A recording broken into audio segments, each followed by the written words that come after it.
पैगंबर ने कहा कि अल्लाह ने उसको तुम पर फजीलत दी है और बादशाही के लिए मुंतखब फरमाया है।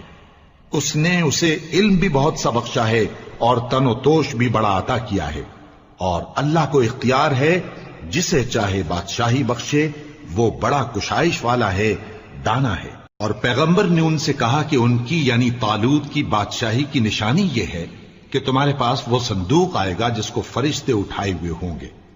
उसमें तुम्हारे परवरदिगार की तरफ से तसल्ली बख्शने वाली चीज होगी और कुछ और चीजें भी होंगी जो मूसा और हारून छोड़ गए थे।